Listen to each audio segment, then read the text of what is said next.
A landing site is selected for our next Mars rover. Our InSight mission is in the home stretch of its journey to the Red Planet. And a week of celebration on the space station. A few of the stories to tell you about this week at NASA.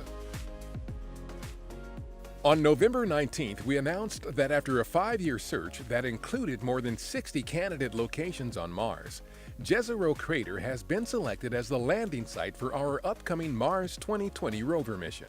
This decision today could determine what happens in the next decade or more of Mars exploration, both robotic and human. The technologies that we prove here feed forward into a program that gets ever more exciting.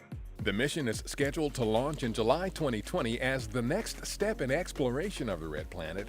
It will not only look for signs of ancient habitable conditions and past microbial life, but will also collect rock and soil samples that could be retrieved for return to Earth by a potential future Mars mission. A series of news briefings on November 21st focused on the upcoming landing on Mars of InSight, our next mission to the Red Planet and our first Mars landing since the Curiosity rover in 2012. The InSight lander is scheduled to touch down on November 26th at approximately 3 p.m. Eastern Standard Time.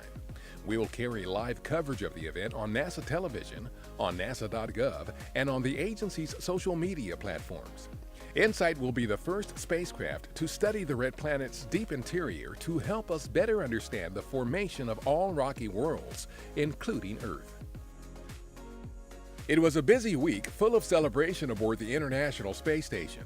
On November 20th, the crew celebrated the 20-year anniversary of the 1998 launch of the Russian-built Zarya module, the first element of the space station. Meanwhile, our Serena Anand-Chancellor and her space station crewmates, Alexander Gerst of ESA and Russia's Sergei Prokopyev, were busy welcoming a couple of resupply vehicles. A Russian Progress spacecraft arrived with cargo on November 18th, followed by Northrop Grumman's Cygnus cargo spacecraft, which arrived on November 19th with about 7,400 pounds of research and supplies. Anand-Chancellor and Gerst also recorded a video message to talk about the crew's plans for Thanksgiving dinner. And this is our turkey. Along with Russian colleague Sergei Prokopyev, their plans included a little downtime from their daily activities to reflect on the things for which they are thankful. From the crew of Expedition 57, from our home to yours, we wish you a very happy Thanksgiving. That's what's up this week at NASA. For more on these and other stories, follow us on the web at nasa.gov/twan.